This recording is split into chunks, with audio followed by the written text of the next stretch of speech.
Their ship was crushed to splinters at the bottom of the world, stranding 28 men on the ice with no way home. What happened over the next 2 years became the greatest survival story in history. In 1914, the great age of polar exploration was ending. The North and South Poles had both been reached, but one prize remained. No one had ever crossed the Antarctic continent on foot.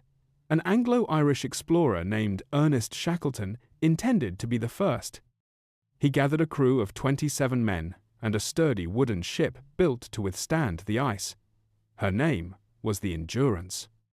The ship's motto, chosen by Shackleton's family, was simple: "By endurance we conquer."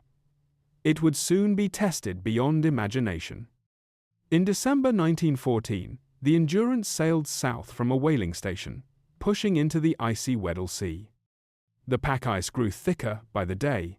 The ship weaved through narrow leads of open water, deeper and deeper into the frozen sea.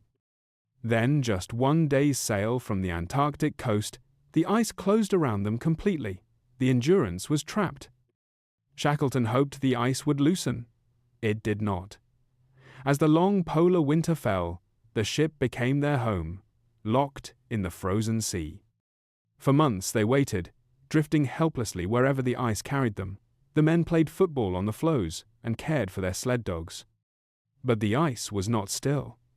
Immense pressure was building, grinding the floes together with a sound like distant thunder. In October 1915, the pressure reached the ship. The mighty timbers of the Endurance began to groan, then to splinter. Water poured in faster than the pumps could fight it. Shackleton gave the order no captain wants to give: abandon ship. They made camp on the ice and watched their only way home slowly die. Weeks later, the Endurance finally slipped beneath the ice and was gone.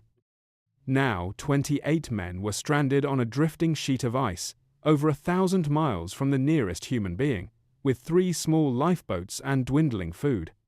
Shackleton made his men a promise.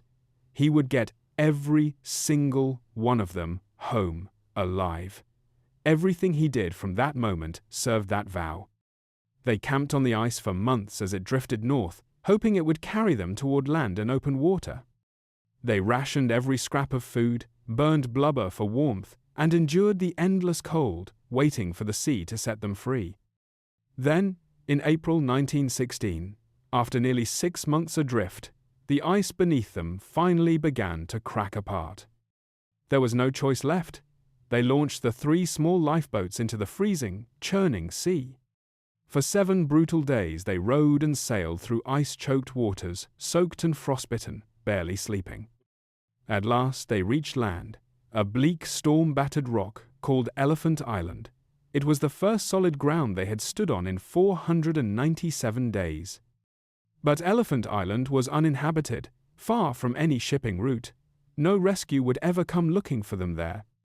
Shackleton knew the only hope was to go and find help himself, and the nearest help was a whaling station 800 miles away. 800 miles across the Southern Ocean, the most violent stretch of sea on Earth, in a lifeboat just 22 feet long. The carpenter reinforced the little boat, named the James Caird, as best he could. Shackleton chose 5 men to go with him. They loaded it with supplies and pushed off, leaving 22 men behind on the island to wait and to hope. What followed was one of the most astonishing boat journeys in all of history. For 16 days they were battered by towering waves and freezing gales. Ice coated the boat until they had to hack it off to stay afloat. Their navigator, Frank Worsley, had only a few glimpses of the sun to find their way. A single mistake would send them past land into an empty ocean. Half dead from thirst and cold, they finally sighted the black cliffs of South Georgia rising from the sea.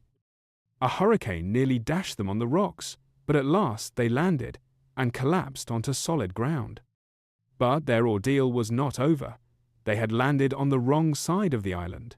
The whaling station lay beyond a wall of uncharted mountains and glaciers. No one had ever crossed the interior of South Georgia. With 2 companions, a rope, and screws in their boots, Shackleton began to climb. For 36 hours straight, they climbed ridges and slid down glaciers, not daring to stop and freeze in the dark. Then, on the far side, they heard it, a steam whistle, the sound of other human beings, for the first time in over a year. They staggered into the whaling station, filthy, frostbitten, and unrecognizable. The men who met them wept. Shackleton had crossed the sea and the mountains, but 22 of his men were still stranded on Elephant Island, and winter was closing in.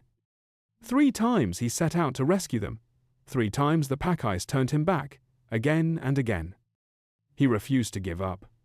On the 4th attempt, in a borrowed ship, the ice finally opened a path.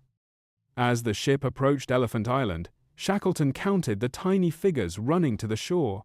All 22 were alive. Every one of his men had survived. After nearly 2 years lost at the bottom of the world, not a single life was lost. By endurance we conquer. Ernest Shackleton kept his promise, and his story has inspired the world ever since. If this moved you, subscribe to Astonish for more incredible true stories.